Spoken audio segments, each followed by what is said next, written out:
The applause around me was loud, almost deafening, but it wasn't for me. Not really. I stood in line on the stage, my black graduation gown draped perfectly, cap pinned in place, the gold tassel brushing against my cheek. The announcer called my name. Samantha Reed, Masters in Clinical Psychology. I walked forward, chin high, smile tight. Cameras flashed from the audience, but none of them belonged to my family. Their seats, 5 of them right in the middle row, sat empty. Before we begin, drop a comment and tell us where are you from and from which city you're watching our videos. And after watching the whole video, don't forget to tell us what would you do in this situation. Be honest. Tell me in the comments below. We read every comment. Let's begin. I'd known they wouldn't be here. They were probably clinking champagne glasses right now, celebrating my younger sister Danielle's bridal shower in my parents' backyard. Still, the sight of those vacant chairs burned into my chest like acid. I took my diploma holder from the dean, shook his hand, and forced myself to hold the smile until I stepped off the stage. My heels clicked sharply against the floor as I crossed to the side where graduates were gathering. I flipped open the holder, expecting to see the fancy paper with my degree. Instead, something slid out. An envelope, plain white, no return address.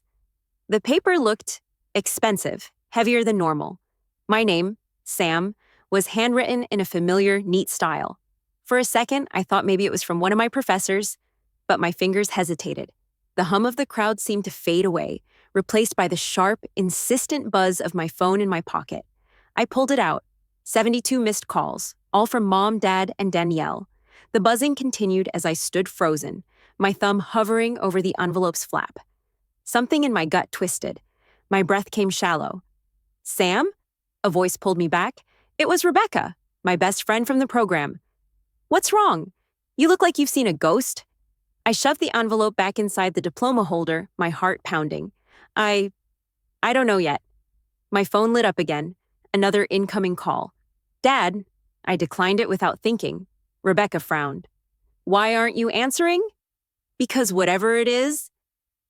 I glanced at the crowd, the noise, the lights. It's going to ruin today, and I'm not giving them that. The words tasted bitter but felt right. I wasn't going to let them hijack this moment, not again. But the phone wouldn't stop. Over and over, the same names flashing across the screen like a warning. My skin prickled, my palms slick with sweat. I could feel the envelope pressing against my arm through the holder. By the time the ceremony ended and we walked outside into the bright afternoon sun, I'd made a decision. I was going to read it. I stepped away from the chattering graduates, away from the smiling professors and the long line of parents, taking photos. I slipped into the quiet corner of the building, the air cooler here, shadows cutting across the brick. I slid my finger under the envelope's flap and pulled out a single folded sheet of paper. 4 short lines written in that same neat handwriting. As I read them, my heart stopped. My knees nearly buckled, and for the first time all day, I understood why they were calling me 72 times. My hands were trembling so badly I almost dropped the paper. The handwriting was careful, steady, but the words, they hit like a fist to the gut. Samantha, what you don't know is about to change everything. Your grandmother's estate was never divided. You're the sole inheritor. Call my office immediately. Before they do, Monsieur Turner, attorney at law. I read it once, twice, 3 times. My pulse was thundering in my ears. I hadn't even known my grandmother had an estate left to divide. My parents had always said she'd passed away with nothing but debts. They'd laughed about it, even, like the woman who'd raised my father had been a burden instead of family. But this was real. The weight of the paper, the precision of the handwriting, the name at the bottom. I knew Michael Turner. He'd been my grandmother's lawyer for decades. And the phrase that stuck out like a neon sign, before they do. I didn't need anyone to explain who they were. My phone buzzed again in my hand. Mom this time. I stared at the screen, the little thumbnail picture of her in the garden, smiling like she hadn't iced me out of every major family moment for years. Rebecca stepped closer, her voice low. Sam, what's in it? I shook my head. I can't. My voice cracked. I cleared my throat. I think my family's been lying to me for years, and now they know I know. Her eyes widened. What do you mean? I broke off because the phone buzzed again. Dad this time, followed by Danielle, then Mom again, back to back to back. They weren't stopping. My hands went clammy. This wasn't just them trying to congratulate me late. This was fear, panic. I shoved the letter into my bag, grabbed Rebecca's arm, and started walking fast toward the parking lot. The June sun was hot on my face, but my blood felt cold. "They'll come here," I muttered. "If they think I'm with people, they'll try to corner me. I need to get out before they find me." Rebecca's heels clicked against the concrete as she hurried to keep up. "Sam, you're scaring me. What is going on?" I stopped by my car, gripping the handle but not unlocking it yet. I looked at her dead in the eye. "They've been keeping something from me for years, and whatever it is, it's worth enough to make them drop Danielle's party and call me 72 times in 3 hours." Rebecca's brows drew together. "So, what are you going to do?" My stomach churned. The smart move would be to call Michael Turner immediately. But a darker part of me, the part still raw from every insult, every time they skipped out on my milestones, wanted to make them wait, wanted to watch them squirm, just like I'd been made to. The thought both thrilled and scared me. I finally unlocked the car, sliding into the driver's seat. My phone lit up again, this time with a text from Mom. "Don't sign anything. Don't talk to anyone. We're coming to you. Now." I stared at the words, my breath shallow. They knew I had the letter. They knew I could blow open whatever they'd been hiding. Rebecca leaned against the passenger door, eyes searching my face. "Sam, you can't face them alone if they're in this kind of frenzy." I looked out across the parking lot, half expecting to see my dad's SUV tearing in already. "I'm not going home," I said firmly, "and if they think they can control me like before, they're about to find out how wrong they are."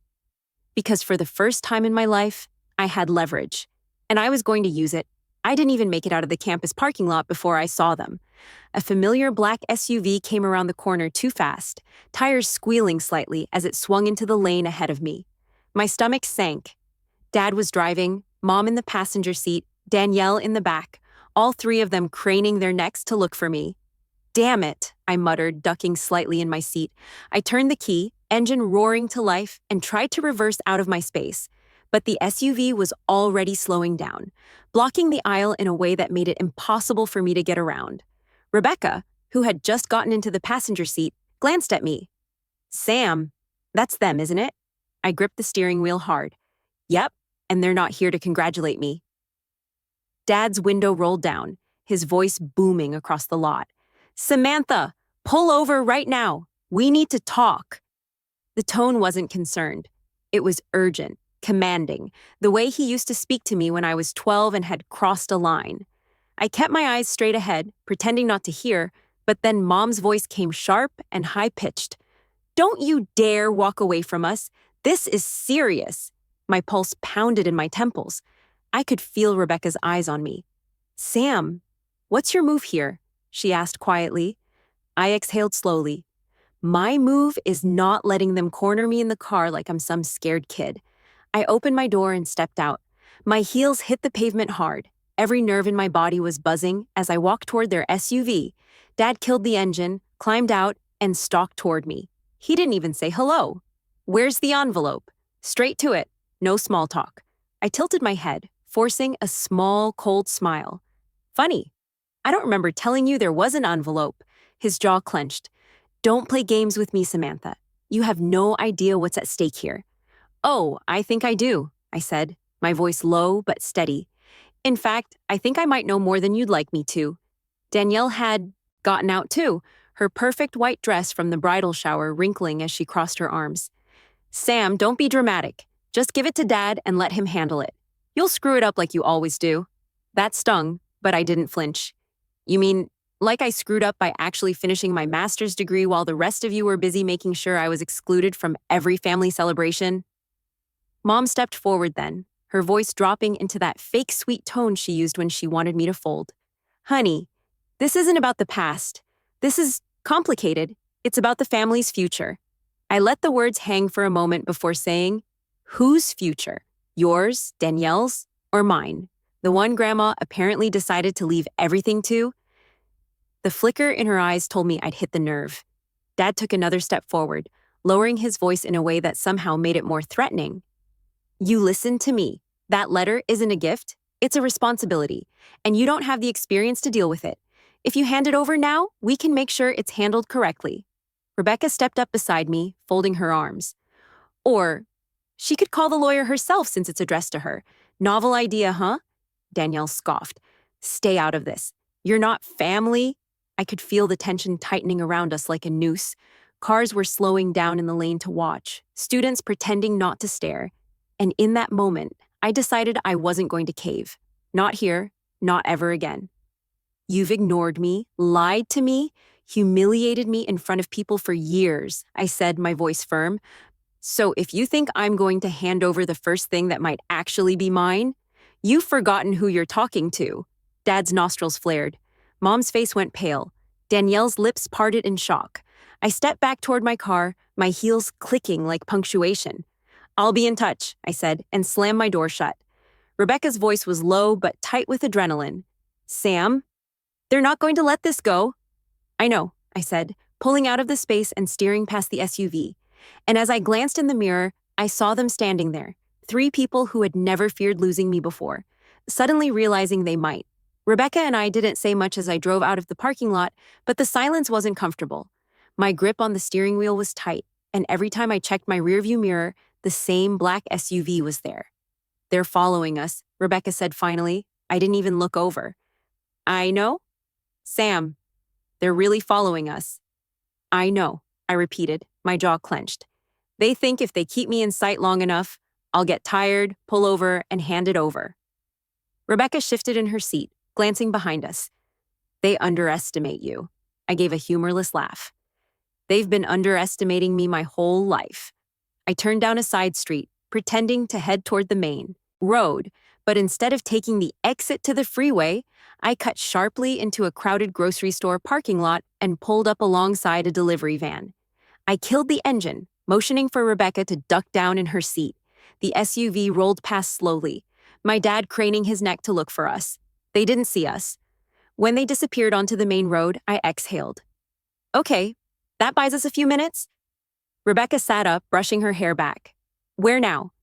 Straight to Michael Turner's office, I said without hesitation, before they realize I'm not going home and try something else. But as I pulled back onto the road, my phone buzzed with a text from an unknown number. If you go to him, you'll regret it. D. Danielle. I handed the phone to Rebecca, so I wouldn't be tempted to respond. Read it. She did, her eyes narrowing. Wow, she's not even pretending to be subtle. She never had to be, I said. They've always assumed I'd just back down. We drove in tense silence for another 15 minutes until I pulled into a small brick building with a gold plaque out front. Turner and Associates, attorneys at law. I grabbed my bag, the envelope inside feeling heavier than ever. As I stepped onto the sidewalk, my phone rang again. Mom. I let it go to voicemail, but the moment I reached the front door, a black sedan pulled up fast to the curb. My father stepped out before the car even fully stopped. Sam, wait! His voice carried across the quiet street. I ignored him, pulling the door open, but before I could step inside, he was there, his hand on the doorframe, blocking my way.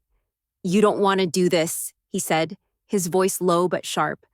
I met his eyes. You don't want me to do this. Mom appeared on the other side of the car, looking more flustered than I'd ever seen her. Please, sweetheart, let's just talk. You don't understand how complicated this is. You've had years to talk, I said, and every single time you've chosen silence. Dad's jaw tightened. You think you're ready to take on everything in that estate? The debts? The legal headaches? You'll drown, Sam. Rebecca stepped up behind me. Or maybe she'll swim just fine, without people trying to tie bricks to her ankles. Mom's eyes narrowed at Rebecca, then flicked back to me. You're being manipulated, I almost laughed. By the one person in my life who actually shows up for me? No, I think that's your department. I stepped forward, forcing my dad to move his arm and push the door open fully. But before I could cross the threshold, his voice stopped me. If you do this, Sam, we're done. The words were sharp, final. I turned back, meeting his stare. My heart was pounding so hard I could hear it in my ears, but my voice was steady.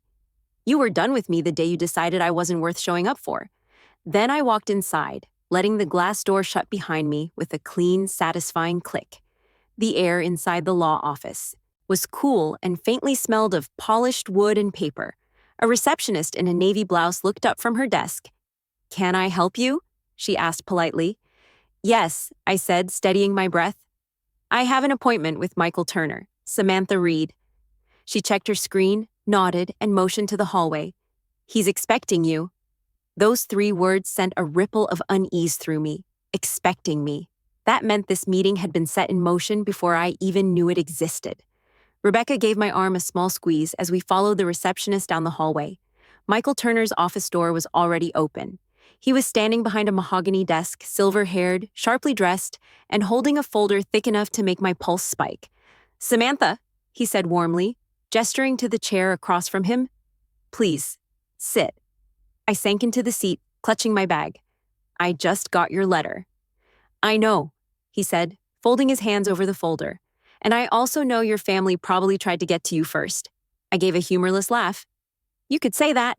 He nodded slightly, as if this confirmed something he'd expected. Then he opened the folder and slid a stack of papers toward me. "Your grandmother's estate is substantial. Real estate holdings, investments, liquid assets. She named you sole beneficiary in her final will, signed 8 months before her death." My throat tightened. "But they told me she died broke." His eyes softened. "They didn't want you to know. The will was contested immediately after her passing. Your father and his sister filed claims, but they were dismissed. However, because you were under the impression she had no estate, you never claimed the assets. The accounts have been sitting, waiting." I stared at the numbers on the page, more zeros than I'd ever seen attached to my name. "And there's one more thing," Michael continued. "Your grandmother wrote a letter to accompany the will. It's personal." He handed me a cream-colored envelope. My hands shook as I opened it and unfolded the page. "My dearest Sam, I know they've made you feel like the smallest voice in the room. I want you to know, you were always the one I trusted, the only one who didn't look at me for what I could give, but for who I was. This is yours, because I know you'll do good with it. Don't let them take it from you." I swallowed hard, my vision blurring for a moment. Rebecca leaned in.